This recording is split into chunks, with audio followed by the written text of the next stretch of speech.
Good day, everyone. We are group number 4, and today we will be talking about globalization. Our presentations cover how the world became connected, its history, the good and bad sides, and what we can expect in the future. I am Christine Joshera Perbulan, and with me are my group mates Zamora Rhea, Nicole Guillermo, Riboneria Kimberly, Ivan Peñas, Colocar Robin J, and Bamba John Angelo. And now, let's begin. Globalization is one of the most important processes shaping the modern world. It refers to the growing interactions and integration among people, companies, and government across different countries. Through advancements in trade, technology, communication, and travel, the world has become more connected than ever before. This presentation will explain what globalization is, how it began, its different dimensions, its advantages and disadvantages, and what the future holds for this global movement. We will explore how globalization affects economics, politics, cultures, and daily life, helping us understand both the opportunities and challenges it brings to society worldwide.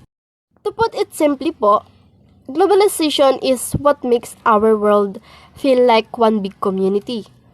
So, syempre po, because of better technology, faster travel, and easier trade, so we are no longer limited to just our own country. Because we can talk, work, buy, and even share traditions with people from anywhere in the world. But of course, it's not just all good. There are benefits and problems that come with it. So today, we will break all of that down so we can fully understand how it changed our lives every day. But first, let's come now to the objectives. By the end of this presentation, we aim to 1. Define globalization and explain its core meaning and characteristics. 2. Trace the history and identify the key drivers that accelerated globalization over time. 3. Examine the different dimensions of globalization: economic, cultural, political, and technological. 4. Analyze the advantage and disadvantages of globalization to understand its overall impact. 5. Summarize the current state of globalization and discuss its importance for students and future generations. So, ibig sabihin po, here what we want you to learn today. First, we will make sure you clearly understand what globalization really is. Then, we will look back at its history, how did it start, and what made it grow so fast. We will also talk about different areas its affects like money, culture, and government. Of course, we will weigh the pros and cons, and finally, we will talk about where globalization is heading and why this matters a lot to us, students, and the next generations. Defining globalization. What is really the globalization? So, globalization is the process of interaction and integration among people, companies, and governments around the world. It connects countries through trade, technology, communication, culture, and transportation. Today, people from different parts of the world can easily communicate, share ideas, buy products, and work together seamlessly. Let's come now to the key points. First is the shrinking world effect. So, technology makes the world feel smaller because communication and travel are now faster and easier. Example, video calls connect people instantly across countries. Social media allows global sharing of news and trends. Online shopping lets people buy products from other countries. So, distance no longer acts as a major barrier between nations. Globalization is multidimensional. It affects different areas of society. First is the economic globalization. Countries trade goods and services worldwide. Example, companies sell products internationally. Second is social globalization. People share cultures, traditions, music, fashion, and food. Example is Korean pop culture becoming popular worldwide. Last but not the least is the political globalization. Government cooperate on global issues. Example, countries working together on climate change and international laws. Analogy. So think of world as a giant marketplace where everyone is connected. People, businesses, and government interact like buyers and sellers in one huge global community. But first, let me start by explaining what globalization actually means. Basically kasi, it is the process where everyone in the world becomes connected and works together. Siyempre, we are linked through business, internet, travel, and even our daily habits. Yung one big thing kasi dito is yung tinatawag nating shrinking world effect. Kasi, bago nun, if you wanted to talk to someone abroad, diba, nag-ano siya ng weeks. It took weeks. Or was very expensive. Pero ngayon, you can video call them in seconds. See? Trends from other countries on TikTok or Facebook, or orders items made from another continent right to your door na. Because of technology. So distance doesn't stop us anymore. And also, globalization isn't just one thing. It happens in different ways. Diba nga, yung sinabi ko economically. So, syempre, we buy and sell goods everywhere. Like how you see international brands in our malls. Next is yung socially. So, we share culture, right? A perfect example is yung K-pop na nga or K-dramas. They started in Korea but now almost everyone around the world loves them. Next is politically. So, countries team up to solve big problems like climate change or peace agreements because one country alone can't fix everything. Okay? So to make it easier po, imagine na lang po natin na it's a picture of the world as one big market. So, syempre po, every country, company, and person is part of it.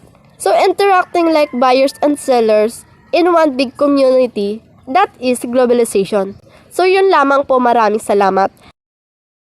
Globalization means countries, businesses, and people around the world are becoming more connected. It is not new. It is started long time ago, but it become faster because of technology and transportation. Ang globalization ay ang proseso kung saan nagiging mas connected ang mga bansa sa pamamagitan ng trade, technology, communication, at transportation. Hindi ito bago dahil noon pa man ay may connection na ang iba't ibang bansa, pero mas bumilis ito ngayon dahil sa modern technology. Historical route of globalization. Number 1. The Silk Road. Asian trade route connecting Asia, Europe, and the Middle East. Traders exchange silk, spices, gold, and the other products. Ideas, culture, and religion also spread through trade.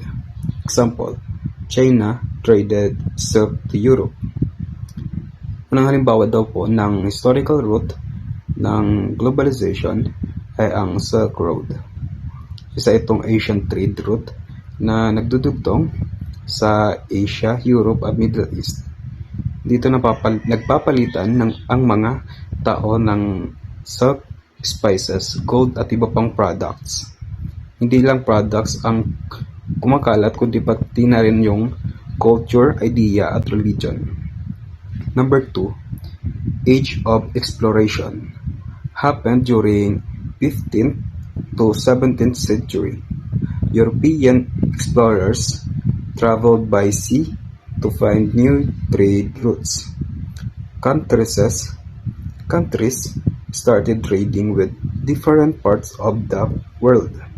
Example, Ferdinand Magellan and Christopher Columbus explored New Land. Ang pangalawa naman daw po ay ang Age of Exploration noong 15th century. Maraming European explorer ang naglakbay gamit ang barko para maghanap ng bagong trade routes at bagong lugar para sa kalakalan. Dahil dito, mas lumawak ang koneksyon ng iba't ibang bansa. Modern drivers of globalization. 1. Advancement in transportation. Example, cargo ships. A large ships can carry thousands of products across countries, faster and cheaper shipping of goods. Jet engine. Airplanes made travel and delivery much faster. People and product can move around the world quickly. Sa modern globalization naman daw po, malaking factor ang advancement in transportation.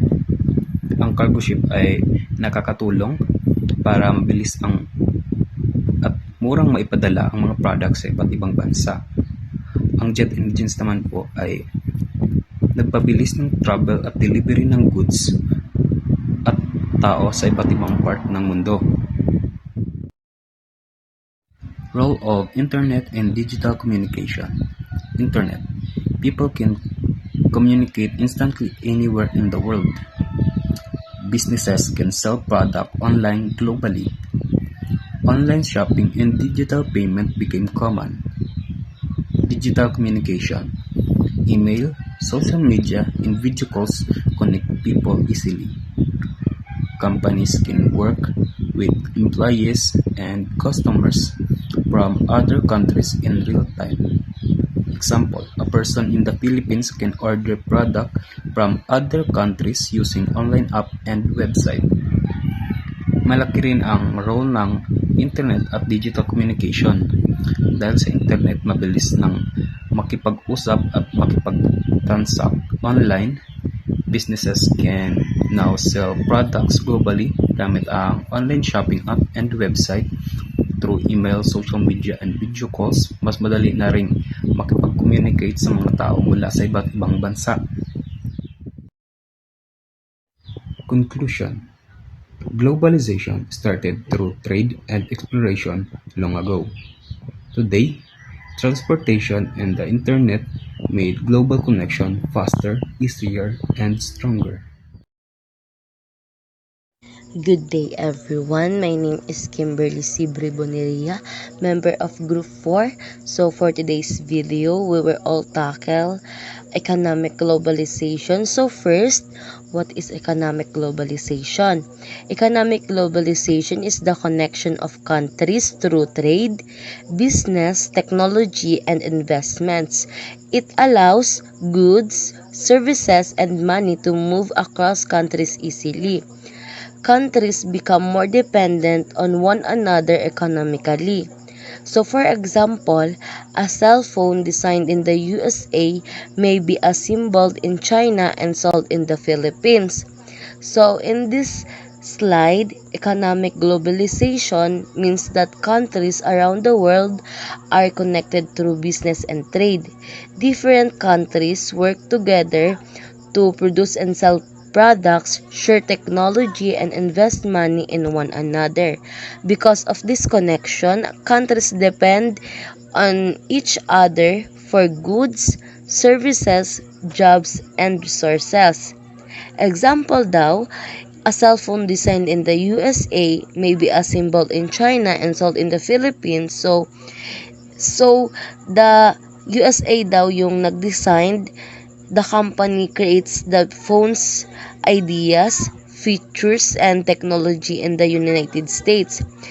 Assembled in China, the parts of the phone are put together in factories in China because manufacturing may be faster or cheaper there. Sold in the Philippines, the finished cell phone is exported and sold to Filipino consumers. This shows how one product can evolve many countries working together, which is a clear example of economic globalization.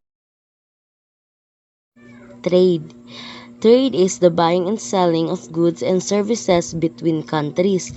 We have two types of trade. First, the export. Goods sold to other countries help countries to earn money. The second, import. Goods bought from the other countries provides products not available locally. Example, Philippines exports banana and electronics, imports oil and vehicles. The importance of trade. First, creates jobs. Second, improves the economy. Third, gives consumer more choices. Fourth, encourages international relationship. Fifth, allows countries to specialize in products they produce best. So, in this slide daw po, trade means buying and selling goods and services between countries. Countries trade so they can get products they need and sell products they are good at making. So, i-explain daw po natin yung two types of trade. First, the export.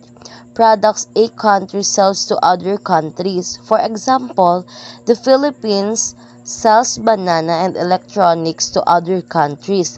This helps the country earn money. For the export po, products a country buys from other countries. Example, the Philippines buys oil and vehicles from other countries because they are not produced locally. Importance of trade creates jobs. Many people get work in factories, farms, shipping, and businesses because of trade. Improves the economy. Trade helps countries earn money and grow economically. Gives consumer more choices. People can buy different products from other countries. Encourages international relationship. Countries become connected and cooperate with each other. Allows countries to specialize in products they produce best. Countries focus on making products they are good at producing efficiently. Multinational corporation or MNCs. Multinational corporation, large companies that operate in many countries. They have factories, offices, or branches worldwide. Example, Apple, Samsung, and Toyota. The benefits provide employment opportunities, bring advanced technology, increase investment in countries, improve products and services. Example, Toyota builds factories in different countries to produce cars efficiently. Multinational corporations are large companies that operate in many countries around the world. They build factories, offices, or branches in different places to sell products and services internationally. Example of MNCs or multinational corporation are Apple, Samsung, and Toyota. Benefits of MNCs or multinational corporation. They provide jobs for many people. They bring modern technology and skills. They help increase investment in a country. They improve the quality of products and services. Example, Toyota builds factories in different countries so cars can be produced faster and more efficiently. First thing happens when companies move jobs or operation to other countries, usually to reduce costs and increase efficiency. Common services outsource. First, customer service, call centers, IT support, and manufacturing. Reason for outsourcing: lower labor cost, availability of skilled workers, faster production, 24/7 customer service. Example, many foreign companies outsource call center services to the Philippines. Outsourcing is when companies transfer some jobs or services to another country to save money and improve work efficiency. Many businesses outsource tasks like customer service, call centers, IT support, and manufacturing because other countries may have lower labor costs and skilled workers. It also helps company provide faster production and 24/7 customer services. For example, many foreign companies hire call center workers in the Philippines because Filipinos are skilled in English communication and customer services. So we have a table in advantages and disadvantages. So in the advantages, more job opportunities. In disadvantages, local businesses face strong competition. Second advantages, better products and technology. Disadvantages, job loss in some countries. Third, stronger global economy.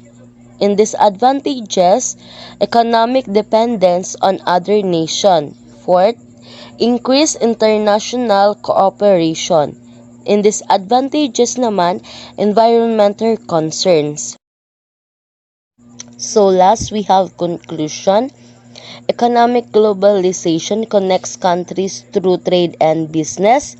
Trade, multi-corporation, and outsourcing help economies grow. Globalization brings opportunities and challenges to nations worldwide. It makes the world more connected and independent. So, economic globalization connects countries through trade, business, investment, and technology. Trade, multinational corporation or MNCs, and outsourcing help improve economies by creating jobs and increasing economic growth. However, globalization also brings challenges such as competition, job loss, and environmental issues. Overall, it makes countries more connected and dependent on one another in the global economy. So, that's all po. Thank you. Political and technological globalization. Globalization is not only about trade and culture, it also affects politics and technology by helping countries communicate, cooperate, and solve problems together. Through modern technology and international organizations, governments can work with one another more easily, even if they are far apart. Political and technological globalization continue to shape how the world handles global issues such as health, security, and climate change. Political globalization. 1. International organizations.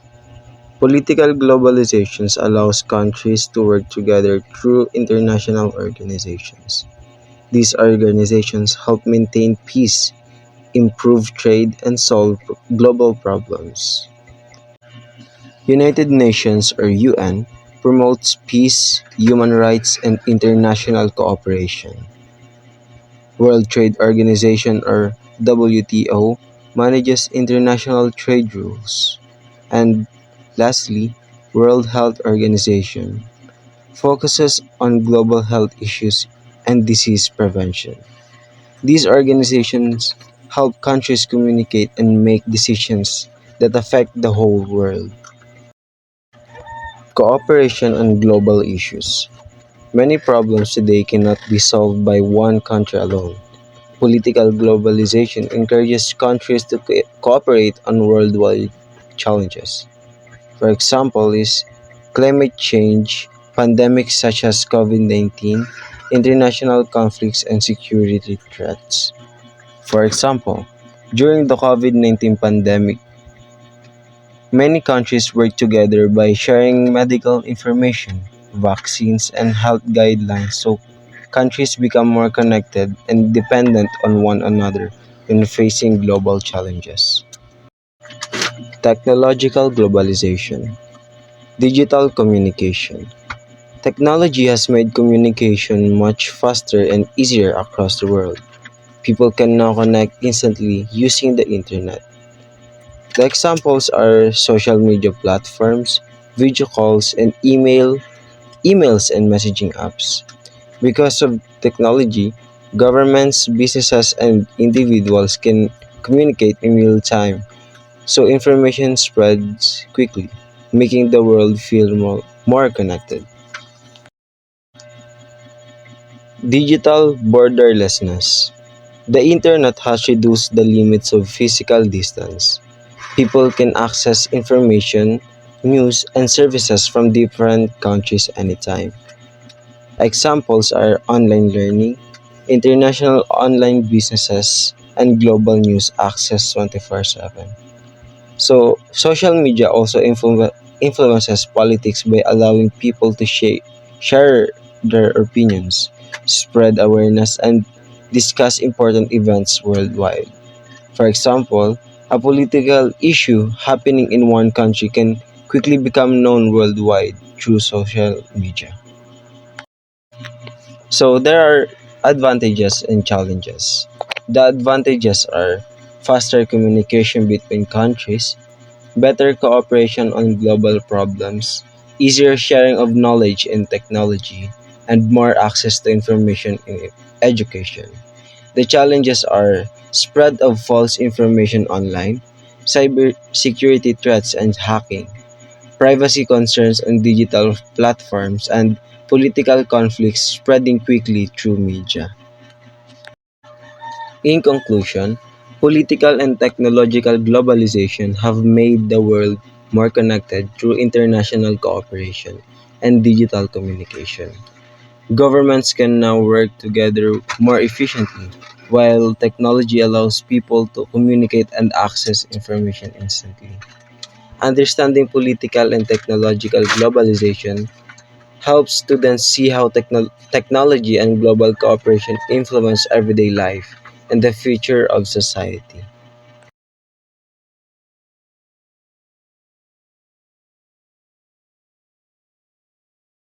Evaluating the impact globalization. So, introduction. Globalization is the process by which countries around the world become more connected to trade, technology, communication, transformation, and cultural exchange.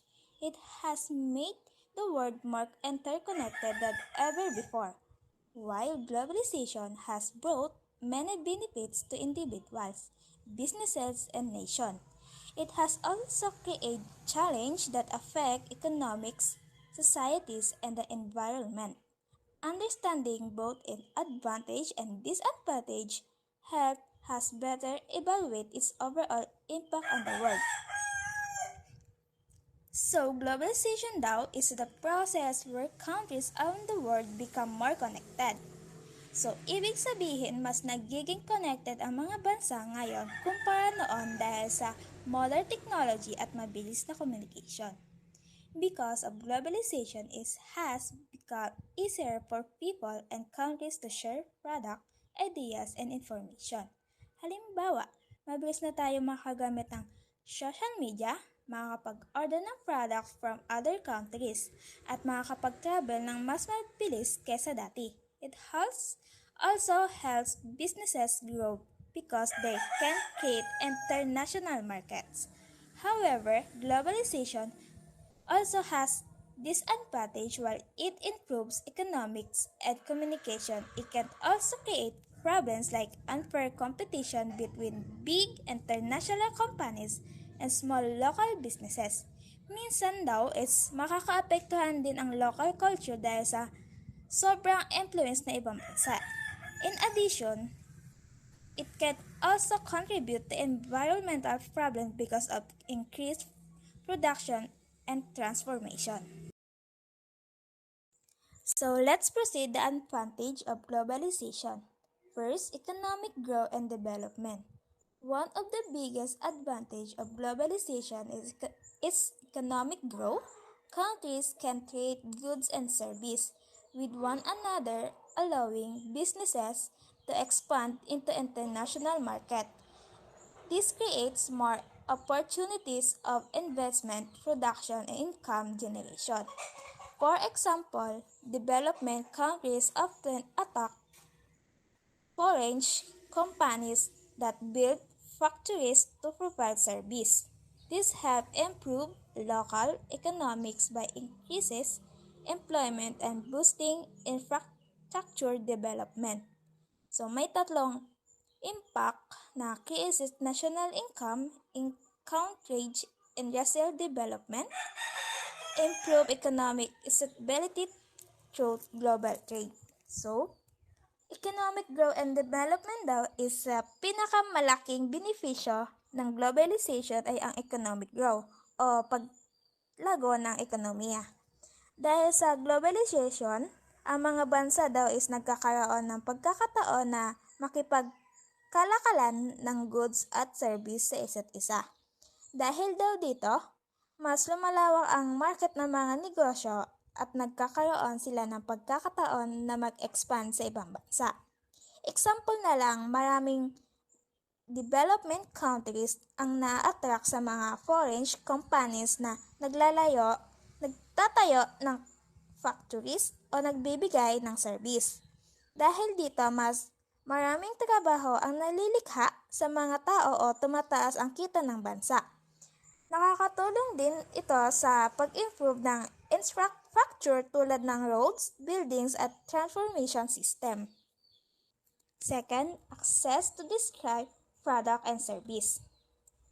Globalization allows people to enjoy product from different parts of the world. Consumer can buy electronics, clothing, food, and other items from international markets. For example, people in the Philippines can easily buy product from countries like Japan, South Korea, and United States and China. So, isa sa mga benepisyo ng globalization ang pagkakaroon ng access sa iba't ibang production o service mula sa iba't ibang bansa. Dahil din daw dito is mas maraming pagpipilian ng mga consumer pagdating sa mga bilihin tulad ng electronics, clothing, food, at iba pang produkto. Halimbawa na lang sa Pilipinas, madali na lang makabili ng products mula sa Japan, South Korea, United States at China. Dahil daw dito sa globalization, nagiging mas acceptable ang mga international brands kahit nasa ibang bansa pa sila. Third, lower price for goods because companies can produce goods in countries where labor and materials are cheaper. Products can often be sold at lower price. This benefits consumer by making products more comfortable. Example, include smartphone, clothing, and appliances that are manufactured overseas and sold worldwide. So, ang result, consumers save money while having access to modern products. So, makaka-apekto daw sa globalization ang mga magiging mas mura ng presyo ng mga produkto. Dahil sa globalization ay ang mga kumpanya ay pwedeng mag-produce ng goods sa mga bansang mas mababa ang labor cost at material. Dahil din dito, mas mababawasan din daw ang production expense ng mga kumpanya. Example, yung mga smartphone, clothing, at appliances na ginagawa sa ibang bansa is mas mura at paggawa nito. Pero binibenta pa rin daw sa iba't ibang panig ng mundo o mas mga abot kaya ng presyo. Fourth, cultural exchange and better understanding. Globalization promotes cultural exchange by connecting people through social media, travel, education, films, music, and international events. This allows people to learn about different traditions, language, and lifestyle, promoting tolerance and understanding among cultures. For example, watching Korean drama worldwide, learning foreign language online, international student exchange program.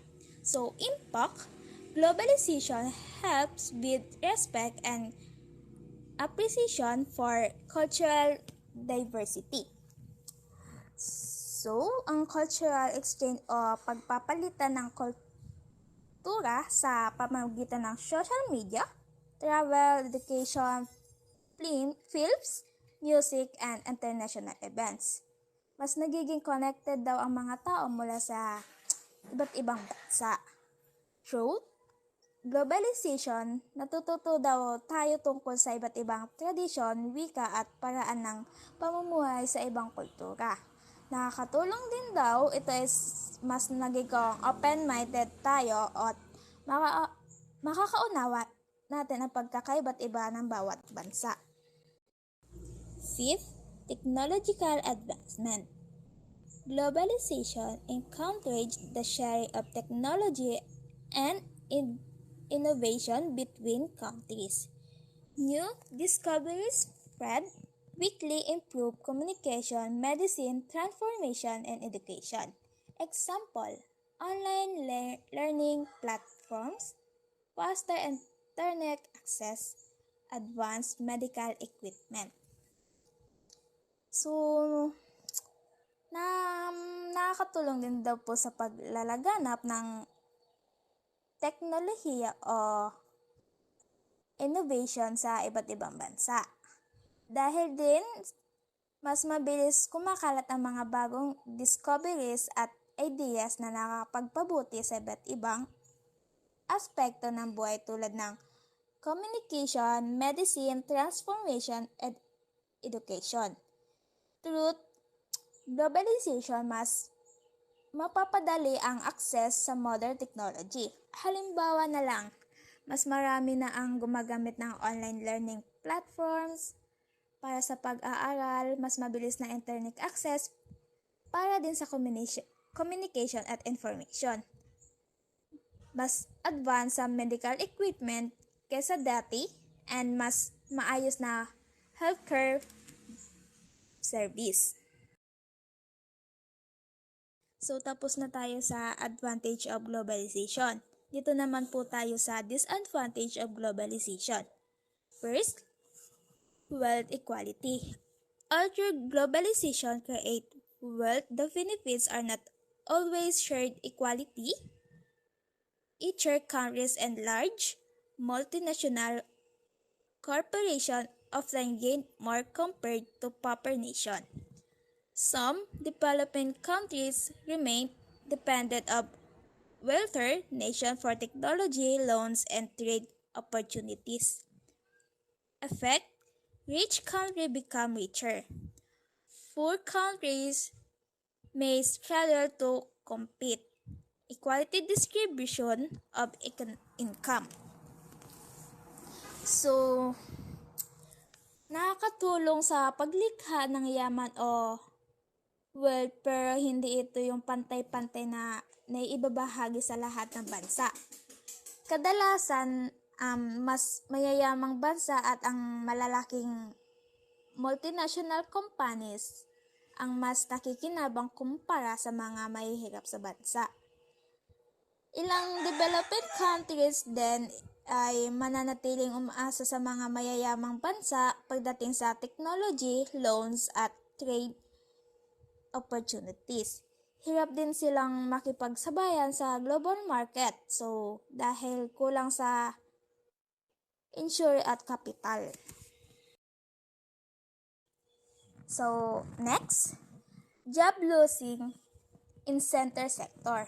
Globalization can cause job losing when companies move factories or services to countries with lower labor costs. For example, working is higher cost, countries may lose job because companies outsource production to cheaper location. Affected sector: manufacturing, customer service, textile industries. So, mga naapekto ang mga globalization ng pagkawalan ng trabaho sa ilang sektor. Nangyayari daw po ito kapag ang mga kumpanya ay naglilipat ng kanilang mga pabrika o serbisyo sa mga bansang mas mababa ang labor cost para makatipid din sa gastos. Sa mga worker ng mga bansang may mas mataas na labor cost, ay maaaring mawala ng trabaho dahil mas pinili ang mga kumpanya ng outsource o paglipat ng production sa mga murang lugar. Environmental concern. Increased production and transformation to meet global demand often warm to environment. Example include air pollution from factories, carbon emission from international shipping and flights, deforestation for industrial expansion, overuse of national resources. So, nagdudulot din daw ng mas mataas na demand sa production at transformation ang mga produkto sa buong mundo. Dahil din dito, mas tumataas din ang paggamit ng factories, shipping, at airplanes na maaaring makasira sa kalikasan din. Example, sa mga factories na naglalabas ng air pollution habang ang international shipping at flights ay nagdudulot ng carbon emission na nakakaambak sa climate change. Mayroon ding deforestation para ibigay daan ang industrial expansion at pag sobrang gamit ng natural resources na maaaring maubos at paglipat ng panahon. So next, loss of local culture and identity. As global media and foreign products spread, local tradition and customary may become less value. Smaller culture be influenced or replaced for dominant global cultures. For example, traditional food replaced by fast food change. Local language becoming less commonly used. Tradition clothing and costume fade. Nagdadala din daw sa mga culture mula sa ibang bansa ang pamamagitan ng media, product at time-lapse trend dahil sa minsan ay nababawasan ang mga paghahalaga sa sariling kultura at tradisyon sa isang bansa.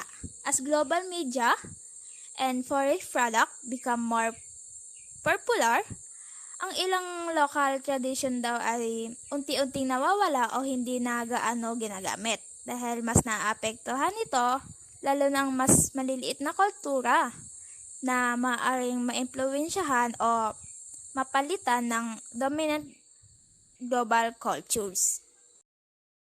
So, last, exploitation of workers. Some companies take advantage of cheap labor in developing countries by offering low wages and poor working tradition.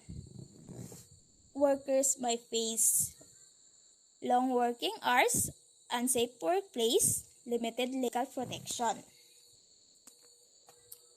So, yung maraming job opportunities daw is may negatibo rin ito, apektado tulad ng exploitation of working. Nangyayari ito kapag ang ilang kumpanya ay sinasamantala ng munang labor o developing countries para makatipid sa gastos. Sa mga manggagawa ay minsan din nakakakuha ng mababang sahod at nagtatrabaho sa hindi magandang kondisyon, kaya mas pinapahalagahan ng ilang kumpanya ang profit kaysa sa kapakanan ng kanilang mga trabador. So, ito naman tayo sa conclusion. For the last, globalization has both positive and negative effect on the world. It promotes economic growth, cultural exchange, and technological advancement. But it also creates inequality, environmental problems, job losing, and cultural exchange. Therefore, it's important for governments and society to manage globalization in a way that ensure fair benefits for everyone while reducing its negative impacts. So, yung conclusion, mas positibong banda na nakakatulong rin ito sa economic growth Dahil mas lumalawak ang trade o kalakalan na papamagitan ng bansa, nagkakaroon din daw ng cultural exchange kung saan natututo tayo tungkol sa ibang kultura, tradisyon at paraan ng pamumuhay. Bukod pa rito, mabilis din ang technological advancement dahil sa palitan ng kaalaman at innovation sa buong mundo. Pero sa kabilang banda daw is may mga negatibong epekto rin ito. Nagdudulot ng equality o hindi pantay na pagkakaroon ng iba't ibang bansa o tao. May mga isyong environmental problems dahil sa sobrang production at industrialization. Nakaka-epekto rin ito sa trabaho dahil may job losing, dahil, lalo na kung lumilipat ang mga kumpanya sa iba't bansa. Mas nakaka-apekto rin ang kultura dahil sa maaaring mawala o mabago ng ilang tradisyonal na kaugalian. That's all. Thank you. Good day everyone. Today I will discuss Part 7, Summary and Future Outlook. Core Concept. Globalization connects countries through trade, communication, culture, and technology. It helps nations work together and share ideas. People can now access product information and opportunities more easily. Technology and the internet continue to make the world more connected. So, sa globalization daw po, ay nagko-connect sa mga bansa sa pamamagitan ng trade, communication, culture at technology. Tinutulungan nito ang mga bansa na mag-work together at mag-share ng ideas. At mas madali na daw ngayon ang access ng mga tao sa pamamagitan ng product, information at opportunities. Dahil sa technology at internet, lalo nagiging connected ang mundo. Globalization changes how people live, study, and work. It creates both opportunities and challenges for countries and individuals. Binabago daw po ng globalization kung paano tayo nabubuhay, nag-aaral at nagtatrabaho. Nagkikreate ito ng parehong opportunities at challenges para sa mga bansa at mga tao. Let's come to the major dimension of globalization. Sa dimension po, economic. So, ang description po ng economic, international trade and businesses increase, countries depend on one another for products and services. So, tumataas daw po ang international trade at businesses at ang mga bansa ay nagdidepende sa isa't isa para sa mga produkto at serbisyo. Sa cultural naman po, cultural. Different culture influence each other through media, music, food, and tradition. So, na-influensyahan daw po ang iba't ibang kultura sa pamamagitan ng media, music, food, at tradition. Political. Countries cooperate through international organization and agreements. Nagtutulungan ang mga bansa sa pamamagitan ng international organization at agreements. Let's come to the current state of the world. Technology. Technology continues to strengthen global connection. Patuloy daw pong pinapalakas ng technology ang global connection. So, social media. Social media and online learning make communication faster. Mas napapabilis daw po ang communication dahil sa social media at online learning. Some countries still faces conflicts and economic challenges. May ilang bansa pa rin daw pong humaharap sa mga conflicts at economic challenges. Many nations continues to cooperate in businesses, education, and health programs. Maraming bansa daw po ang patuloy na nagtutulungan sa businesses, education, at health programs. Even with global problems, the world remains connected because of modern technology and international cooperation. Kahit may mga global problems daw po, nanatiling connected ang mundo dahil sa modern technology at international cooperation.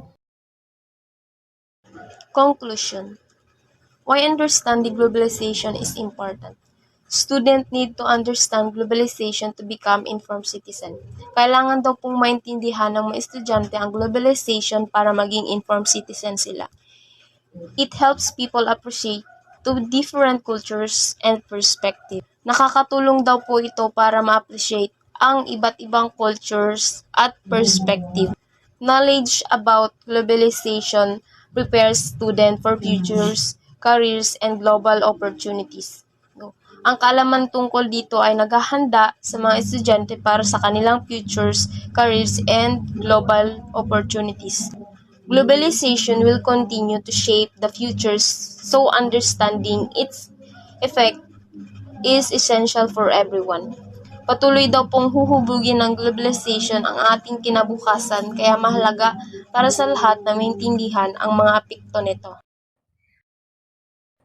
To wrap it up, globalization isn't just about trades and businesses, right? It's about us. It's about how we share, how we learn, and move forward as one global community.